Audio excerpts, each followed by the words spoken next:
Nacional. Estamos de vuelta aquí en Estado Nacional, ahora con nuestro próximo invitado, que es el ministro de Economía, Nicolás Grau. Ministro, bienvenido, gracias por estar en Estado Nacional esta mañana. Hola, Connie. Hola, Matías. Muchas gracias a ustedes por la invitación. Sí, pues no solo de seguridad vamos a hablar, que es muy importante porque a los chilenos y a las chilenas también les preocupan muchas otras cosas. El costo de la vida, por ejemplo, y el desempleo, que tuvimos novedades. Partamos por desempleo, porque es una noticia de la semana, ¿no es cierto? Se dio el desempleo del trimestre de diciembre, enero y febrero, 8,4%. Es su mayor nivel desde septiembre del 2021 y sube 0,9 puntos porcentuales en 12 meses. Es una noticia, siempre que aumenta el desempleo, mala. Pero usted le dio una mirada positiva. ¿Por dónde ve la mitad del vaso lleno? Lo que pasa es que la mirada que yo le doy, Matías, es la mirada que yo diría corresponde al Ministerio de Economía. ¿Qué es lo que nos debiera preocupar a nosotros? Nos debiera preocupar la capacidad que tiene la economía de generar empleos. ¿Cómo se mide eso? Eso no se mide a través de la tasa de desempleo, sino que se mide a través de la cantidad de gente empleada. En un mes se generan nuevos empleos, se destruyen también otros, y lo que importa es el neto, ¿no?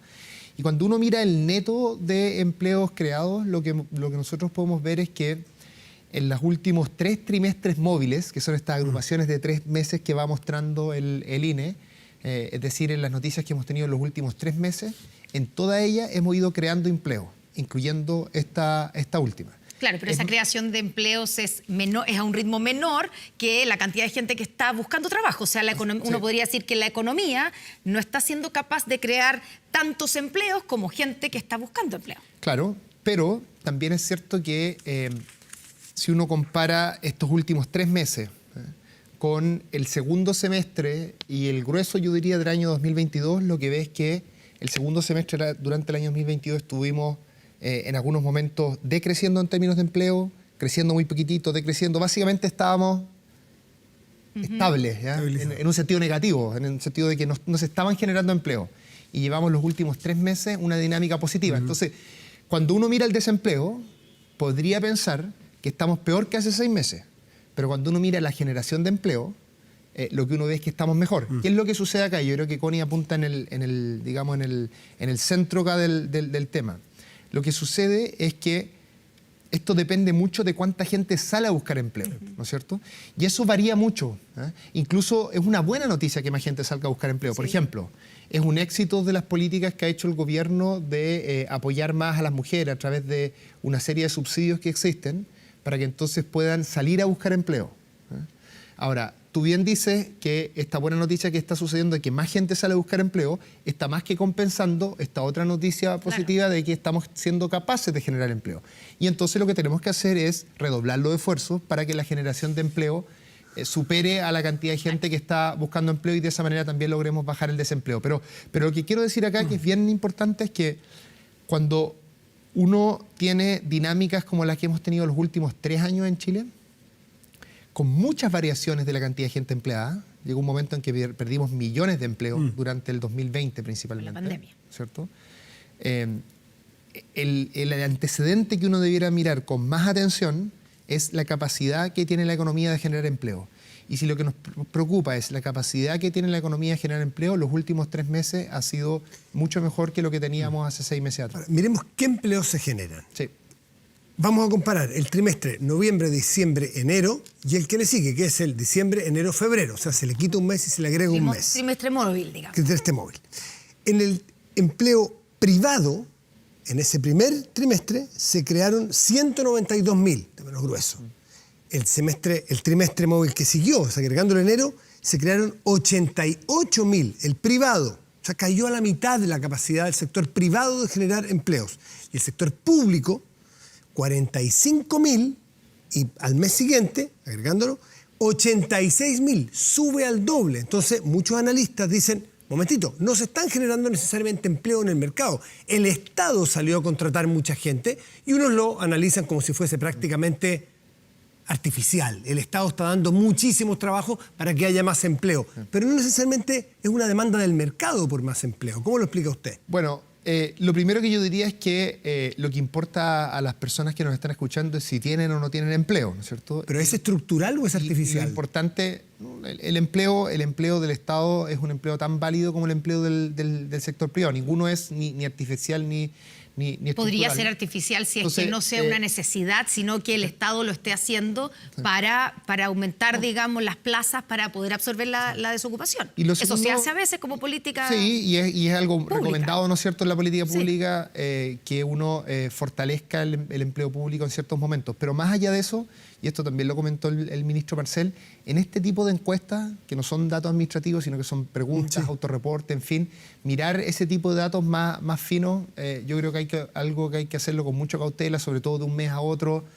Yo no me quedaría en ese dato por la fuente de información que estamos teniendo. Sí hay otras cosas más gruesas que tienen que ver, por ejemplo, con la formalidad e informalidad. Sí, también vamos a y lo que uno ve es que la informalidad en Chile es una informalidad que tenemos que abordar, es en torno a un 27%. Eso es alto comparado con los países desarrollados. Es bajo. Es que entremos en ese tema para cerrando los temas, porque el tema de empleo público, para cerrarlo sencillamente, ¿tenemos más empleo público porque es una necesidad o es una política pública para estimularlo? Sí. ¿Y a usted le parece que es exactamente lo mismo?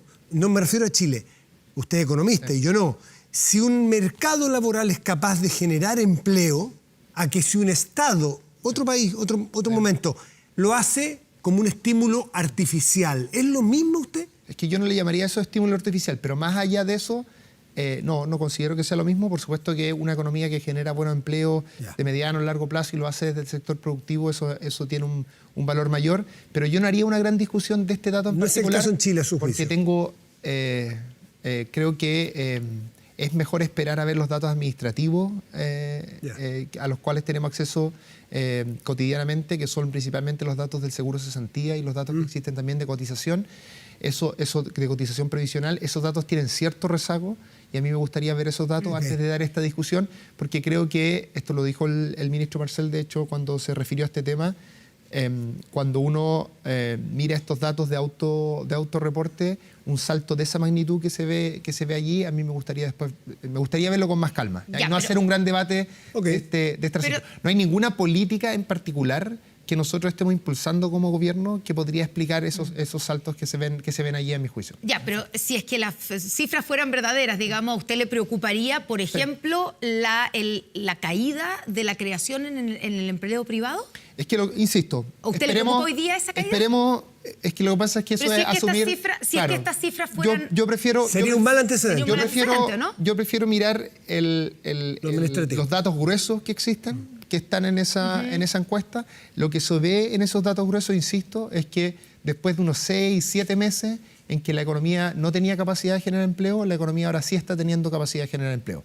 Y eso creo ¿Y a que es usted una no buena le noticia. preocupa que haya una caída en la generación de empleos privados? Me preocuparía, pero se lo repito, pero lo que quiero es que tengamos mejores datos para poder responder esa pregunta, que a un nivel de desagregación mayor. Ministro, hablemos de la informalidad que usted está adelantando. Efectivamente, no aumenta, pero se mantiene altísima. 27,3% hay una caída, pero mínima, y por lo tanto no ha cedido. Sí. Entonces, ahí evidentemente hay una preocupación, me imagino, ¿cierto? Sí, lo que pasa es que acá ¿Y hay qué que... se está haciendo para hay que- tratar de disminuir, sí, hay de que bajar distinguir acá dos cosas. Una son, digamos, las características más estructurales de la economía chilena, y otras tienen que ver con el ciclo económico. Creo que es algo a resaltar el hecho de que, aún estando en un momento difícil del ciclo económico, no está aumentando la informalidad. Creo que ese es un buen antecedente. Es difícil que un país se haga cargo de la informalidad, que no hemos sido capaces de hacerlo en décadas, justo en un momento en el que estamos en la parte baja del ciclo económico, ¿no? Claro, por lo tanto, en este momento lo Pero que casi uno... imposible, o sea, bueno, podría ser Termino- posible que aumentara, pero igual estamos hablando de un 27,3%. No, ¿Qué más alto puede ser? Por supuesto que podría aumentar, ¿no? Y si las políticas se hicieran de forma inadecuada, esto podría aumentar. Entonces, creo que en la parte baja del ciclo económico estemos logrando, primero, generar empleo, que eso es lo que está sucediendo, y segundo, que el grueso de esos empleos sean empleos formales, eso es algo positivo. Dicho lo anterior, tenemos un desafío estructural que lleva décadas en Chile, que en torno a un tercio de la fuerza laboral, ¿no es cierto?, de las personas que trabajan más bien, son personas que tienen un empleo informal. Eso es algo que tenemos que abordar. Sobre es un todo problema mujeres. más de largo plazo, no es un Mujeres. problema del un problema ciclo económico, No. como tenemos ahora, sino que un problema más estructural. ¿Qué cosas estamos haciendo? Por ejemplo, cuando se presentó la agenda de productividad, que fue algo que presentamos a finales del mes de enero en conjunto con el Ministerio de Hacienda y en conjunto con el Ministerio del Trabajo. El Ministerio del Trabajo en particular presentó, son 46 medidas pro productividad y las que están a cargo del Ministerio del Trabajo, todas ellas apuntan a abordar los problemas de informalidad. ¿Qué relación ve usted en el aumento del salario mínimo con la posibilidad de que aumente, por ejemplo, el empleo informal? Es que no ha aumentado el empleo informal. No, en teoría, ¿qué relación ve usted que pudiera pasar eso? Si usted me pregunta por una relación teórica, lo que se ve o empírica en otros lugares, lo que se ve con la evidencia más reciente es que los aumentos de salario mínimo en el mundo no han aumentado la informalidad. En el caso de Chile, además, nosotros tuvimos un aumento bien importante del salario mínimo y ese aumento no se ve en los datos gruesos que haya ni afectado el desempleo, ni tampoco afectado la generación de empleo, más bien que es lo que uno tendría que mirar, ni tampoco la informalidad.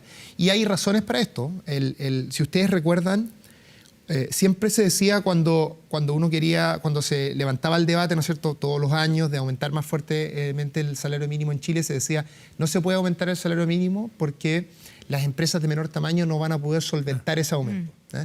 Y ese argumento tiene algo de sentido, porque efectivamente Chile tiene lo que llamamos en economía una alta heterogeneidad productiva. ¿Qué significa esto en castellano? Que las empresas más pequeñas tienen menor productividad que las empresas más grandes. Entonces, si uno les sube el salario mínimo para todos, ¿no es cierto?, eso genera eventualmente una tensión más fuerte en las empresas de menor tamaño.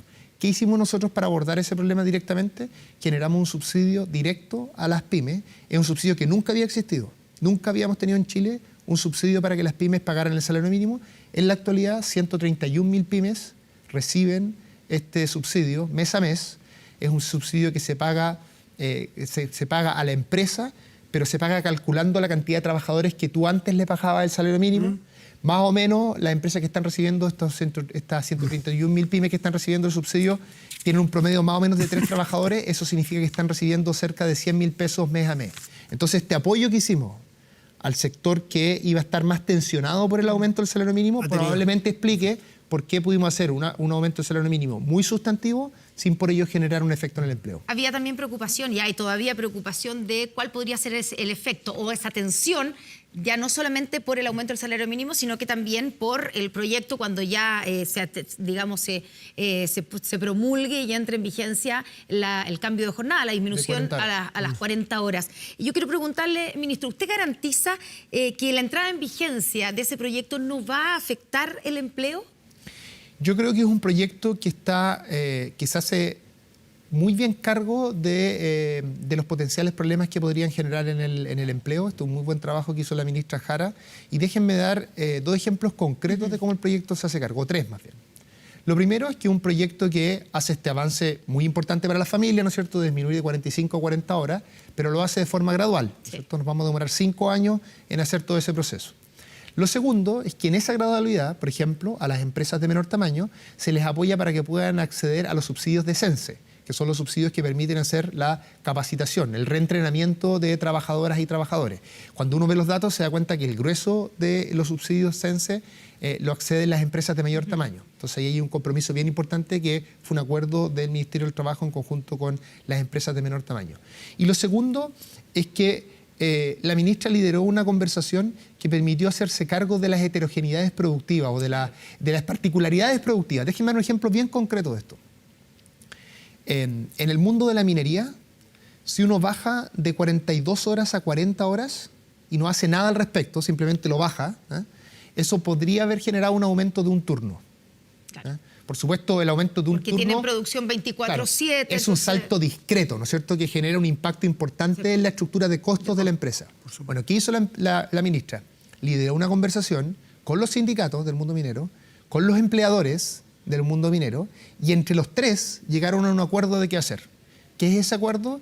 Que de 42 a 40 horas lo que se hace es que para hacer esa reducción, las empresas van a seguir trabajando 42 horas, aún al final de los 5 años, pero esa diferencia entre 42 y 40 horas se va a pagar con más años de vacaciones durante el año.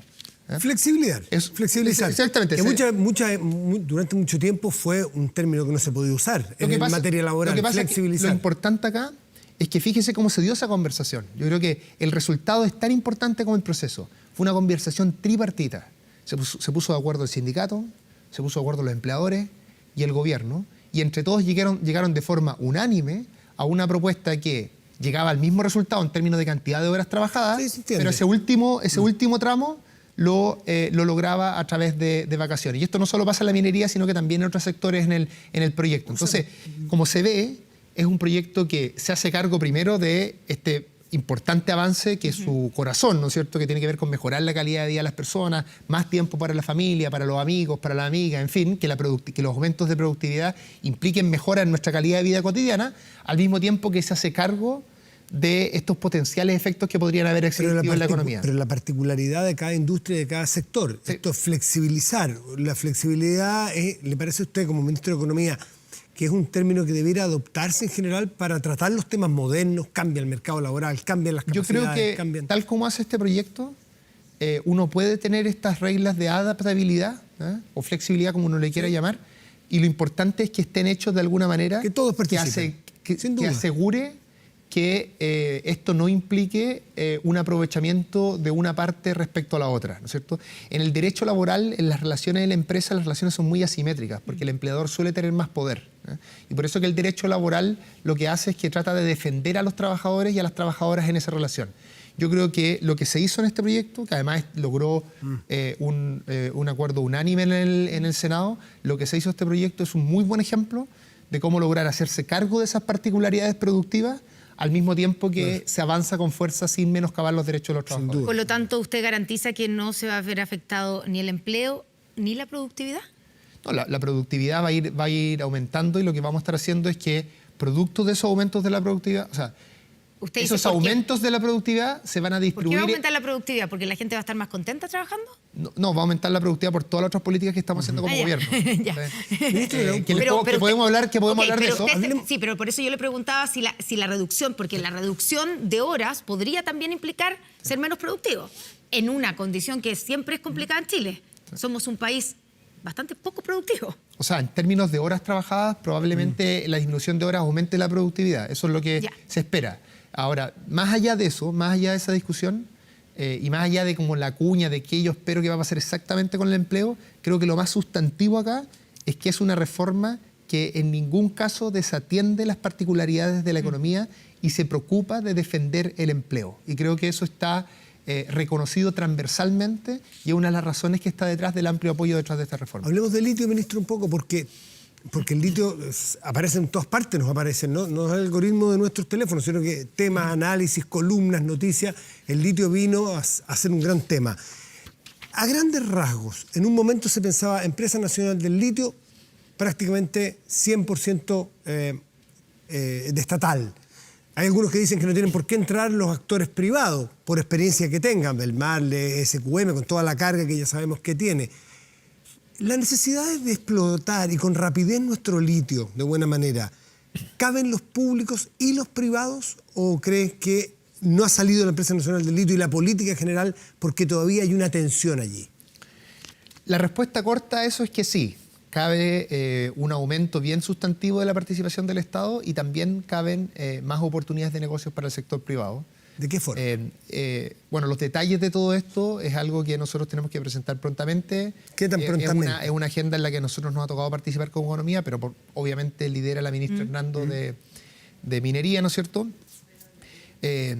Yo diría que lo que hay que tener muy, muy presente acá es que Chile tiene condiciones muy especiales. Muy especiales y muy favorables para tener y mantener un liderazgo en materia de litio. Lo hemos ido perdiendo y si no nos apuramos podemos quedar. Ayer el artículo decía que Argentina, por ejemplo, está muy avanzado, empezó mucho antes, podemos quedar en poco tiempo más en el cuarto lugar de litio, teniendo las mayores reservas del mundo. Cuando uno ve los números, en términos de producción, la verdad es que estamos bastante lejos de eso. Pero más allá de esa discusión, sí comparto que de manera, digamos, urgente, es importante que logremos acuerdos amplios para poder sacarle el máximo provecho al litio. Eso requiere una serie de dimensiones y una serie de agendas. Por de pronto requiere cambiar tecnologías para que la tecnología actual requiere mucha agua, genera muchos problemas en los ecosistemas de los salares. Hay nuevas tecnologías que no generan esos problemas y moverse en esa dirección es muy importante para el medio ambiente y también para la viabilidad del sector. Y yo creo que lo que hay que entender acá es que primero el gobierno va a cumplir sus compromisos, ¿cierto? El gobierno, uno de sus compromisos es la Empresa Nacional del Litio, eso por supuesto es algo que va a estar presente en nuestra estrategia, pero el hecho de que exista... ¿Pero va a ser productiva y monopólica? No. El hecho que exista una empresa nacional del litio que tenga un rol relevante en la industria, en ningún caso significa que no va a haber espacio para privados. Y lo que hay que entender acá es que el espacio para los privados no tiene que ver con algo antojadizo, sino que realmente los privados tienen algo que aportar en esto. Algo que aportar en términos de conocimientos tecnológicos, en términos de inversión. Y por eso que cuando ustedes vean este plan, se van a dar cuenta que es un plan cuyo corazón es la articulación público-privada para sacar el máximo provecho para el país de esta oportunidad que tenemos asociada al litio. Eso es lo más razonable que uno... ¿Cabe SQM aquí? Y se lo pregunto, no desde el punto de vista de la experiencia que tiene en explotación de litio, porque eso es evidente, sino que con la carga, digámoslo directamente, con la carga que tiene SQM por los casos de financiamiento de la política, por el vínculo de su accionista mayoritario, ¿no es cierto?, con el régimen militar o con la dictadura. Hay algunos economistas, más bien oficialistas, me parece que fue el economista y exdiputado Marner, que decía, aquí no cabe SQM, tiene que salir SQM de aquí. Que es una mirada a lo mejor muy política. Usted como autoridad de gobierno, ¿cabe SQM en la política futura? Miren, los detalles de esto, si me empiezan a hacer más preguntas, les voy a empezar a contar el plan. Y yo no tengo, no es el momento ni tengo la potestad para hacer aquello. ¿Pero cabe SQM o no cabe? Yo diría que lo importante acá es que cuando la ciudadanía vea este plan, sienta que vamos a aprovechar esta tremenda oportunidad que estamos teniendo por los precios, se va a proteger el medio ambiente y por sobre todas las cosas va a estar el interés de las y las personas chilenas, ¿no es cierto?, puesto lo más arriba del diseño. Ese es el objetivo, ¿no es cierto? Y lo que tenemos que evaluar es si nuestro plan se hace cargo o no responde o no efectivamente a ese objetivo. Y los detalles lo discutiremos. No respondió la pregunta. Lo que pasa es que los detalles... Concretamente de SQM, porque estamos hablando además que hay dos actores principales, todos saben que hay dos actores principales. Usted dijo, la experiencia de los privados es importante. Efectivamente, ellos llevan años de investigación, aquí hay inversión en tecnología, en conocimiento, que si es que el Estado, a través de la Empresa Nacional del Litio u otros, empezaran desde cero, se van a demorar y vamos a perder más años, ¿cierto? Sí. Es evidente que la empresa privada y los dos actores principales, que son Albemarle y SQM, tienen la experiencia que se necesita. Entonces, por eso ¿cuál es la prioridad ahí? Priorizar que efectivamente son actores que son importantes para el desarrollo del litio, por lo tanto, para el desarrollo de nuestro país, o prima la visión política de que es mejor sacarlo, para que no exista esta especie de sensación permanente o tensión permanente entre la participación de privados y del Estado. Mire, tanto lo económico como lo político es importante a considerar acá. Y yo estoy convencido que la propuesta que nosotros vamos a hacer al país, este plan que vamos a presentar, va a dar la tranquilidad de que los intereses de la ciudadanía van a estar bien salvaguardados. Cuando las personas están haciendo su opinión específica respecto a la empresa que usted señala, el susto que tienen, creo yo, y que es un susto legítimo, ¿no?, es que producto de la participación de esa empresa se vaya a hacer un diseño de la industria que ponga, digamos, en primer orden, en primera importancia, intereses particulares y no los intereses del país todo. Se entiende claro. Y nuestra preocupación es que ocurra lo segundo. Los detalles de eso, insisto, yo no los puedo, dar y me voy a mantener, voy a mantenerme estoico frente a este interrogatorio. Sí, pero no interrogatorio, pero es que nos interesa saber por qué. Porque una broma. Sí, yo sé, se entiende. Pero uno pudiera preguntarse también, ¿es responsable, es racional desperdiciar la experiencia de una empresa como SQM, por ejemplo, conociendo toda la carga? O sea, podemos darnos el lujo. Digamos. Ponce Lerú, financiamiento de la política, porque hablemos las cosas como son. Es una carga que no ayuda a SQM, pero por otra parte tiene una experiencia innegable. ¿Podríamos perder esa experiencia? Yo les propongo ¿Sería responsable cuando esté el plan? Yo vengo feliz de nuevo y defiendo las cosas que allí planteamos. Yo implícitamente entiendo que usted dice que no se puede desperdiciar la experiencia de SQM. No, yo creo que lo que puedo decir ahora con mucha claridad es que esto requiere una articulación público-privada. hay distintos actores en el mundo privado y la propuesta que nosotros vamos a hacer va a aprovechar bien esa experiencia y todo lo que pueda aportar ese mundo para el beneficio de la ciudadanía en general. Ministro, no puedo dejar de preguntarle, nos quedan muy pocos minutos, ¿cierto? Pero la discusión de la semana ha sido obviamente el tema de la seguridad, la reflexión que hizo el presidente Gabriel Boric sobre la postura del Frente Amplio, de Aprodignidad, pero sobre todo del Frente Amplio, de su sector, con Carabineros, las posturas anteriores. Y usted fue uno de los actuales ministros que en su momento fue de los más duros a través de esos tweets del 5 de febrero famosos, que usted yo sé que se acuerda, pero voy a citar un par solo por si la gente no se acuerda, en el caso de Panguipulli, ¿cierto?, donde varios líderes del Frente Amplio inmediatamente condenaron al carabinero que mató al malabarista que lo atacó. Terminó siendo absuelto, ¿cierto? Y lo que se reconoció meses después es que actuó en legítima defensa. Usted ese día dijo, pacos criminales y asesinos, espero que todos ustedes y sus jefes políticos paguen alguna vez por todo el daño causado, y después tuiteó ese mismo 5 de febrero, pacos asesinos, el pueblo tiene todo el derecho a odiarlos. ¿Se arrepiente de esos tweets? ¿Qué reflexión hace? Bueno, cuando ocurrió que estos tweets se hicieran públicos, que fue hace un buen tiempo, yo diría ya no recuerdo exactamente, pero unos 4 meses, fue en algún momento del segundo semestre del año pasado. Más o menos octubre del año pasado. Usted se reunió con el director general de Carabineros junto con la ministra de la Mujer. Exactamente. Yo me comuniqué con él junto con la ministra Orellana y tuvimos una muy buena conversación que a mi juicio tenía dos objetivos que son bien importantes dado el rol que nosotros tenemos en el gobierno.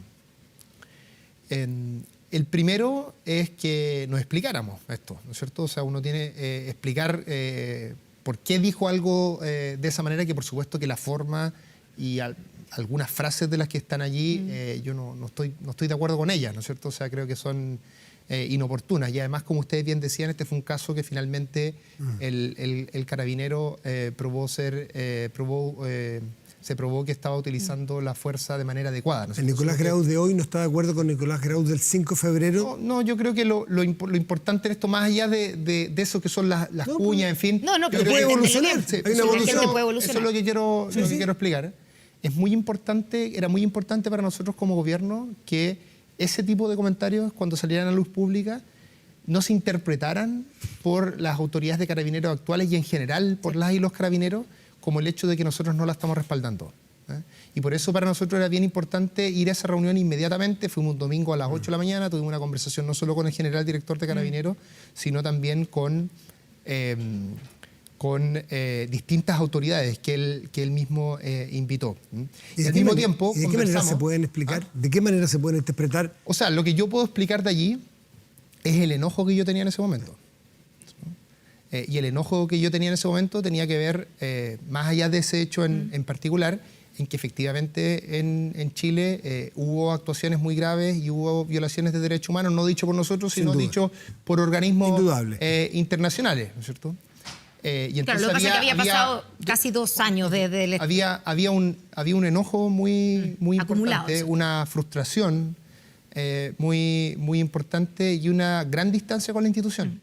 Que se expresa efectivamente en eso. Por supuesto, la forma en la que se expresa. ¿De eso se arrepiente? Sí, totalmente. La forma es totalmente inadecuada. Y yo también creo que ese enojo y esa distancia con la institución es algo que nosotros hemos tenido que solucionar rápidamente porque estamos gobernando el país, ¿no? ¿Solucionar o ha ido cambiando su comprensión de Carabineros? Lo que pasa es que... Solucionar parece algo práctico. Como necesario porque están en el gobierno, digamos. No, lo que pasa es que lo que hay que encontrar acá, y yo sé que esto es difícil porque esta es una conversación que se da de forma muy polarizada. El equilibrio que tenemos que encontrar acá es que, por un lado, Carabineros se sienta totalmente respaldado por el gobierno en la importante acción que le compete, en particular en control de la delincuencia, y al mismo tiempo que ese respaldo incluya de forma muy clara el mandato, ¿no es cierto?, de que se tienen que respetar de forma irrestricta los derechos humanos. Las policías democráticas lo que hacen en el mundo es que respetan los derechos humanos, la gente tiene confianza en ella en una serie de dimensiones y al mismo tiempo tienen el respaldo para ejercer el monopolio de la fuerza, ¿cierto? Entonces para nosotros, y la conversación estas conversaciones son privadas, pero la conversación que nosotros tuvimos ese día con el director general de Carabineros y con otras personas de la institución, había una general y también personas de carabineros y carabineras de distintos grados en la institución, fue una muy buena conversación. ¿Usted le pidieron perdón a Carabineros? En que efectivamente pudimos nosotros de manera bien pausada y con mucha calma explicar cómo llegamos a dar ese tipo de comentarios, ¿no es cierto? ¿Y hubo un perdón, una solicitud, una pedida de perdón o de disculpa por la forma que era lo que usted dice que se dio de la misma forma que lo estoy señalando ahora, es decir, transmitimos que eran expresiones muy inadecuadas, que la forma era incorrecta, ¿no es cierto? Que además hay un par de cosas allí especialmente complicadas a mi juicio, dado el rol que tengo ahora en la actualidad. ¿Cuáles? Pero al mismo tiempo fuimos muy claros de que ese enojo que teníamos en ese minuto, no por ese hecho en particular, ¿no es cierto? Sino que por lo que había vivido el país en el último tiempo, era un enojo que no era digamos, antojadizo, Usted sino dice, que tenía un quedan 30 segundos. Entonces, creo que en esto a lo que tenemos que avanzar, y si nosotros como gobierno logramos contribuir, movernos en esa dirección, es que justamente, ojalá no suceda que un sector solo está preocupado de que no se violen los derechos humanos por parte de Carabineros y que tiene menos preocupación porque cumpla su rol. Déjeme terminar esto porque creo que es importante el punto central, ¿no es cierto? Lo que necesitamos acá es policías respaldadas y policías que respeten los derechos humanos. Y para que esas dos cosas ocurran al mismo tiempo, necesitamos que todos los sectores políticos se preocupen de estas dos cosas al mismo tiempo. ¿Usted confía que es capaz? ¿Usted confía en Carabineros? Contradictorio. ¿Usted confía que hoy día Carabineros es capaz de salvaguardar el orden público, resguardar el orden público y respetar los derechos humanos? El Carabinero de 2023, ¿está capacitado? ¿Usted confía en esa capacidad? O sea, yo, por lo que a mí no me toca la relación con Carabineros, pero ciudadano. En la conversación que yo tuve con el director general de Carabineros, yo veo que ellos lo entienden perfectamente bien, que tienen que hacer esas dos, que tienen que trabajar en esas dos dimensiones. Nicolás Grau, ministro de Economía, muchas gracias por esta conversación con Estado Nacional. Gracias, ministro. Muchas gracias a ustedes y un saludo a todas y todos quienes nos vieron en esta entrevista. Y nos vamos rápidamente a las noticias. Entrevista que pueden ver en Spotify, revisar Spotify después. Todas las entrevistas, todos los capítulos, todos los comentarios también de nuestros panelistas en Estado Nacional Vamos Podcast. a las noticias, estamos un poquito atrasados. Vamos.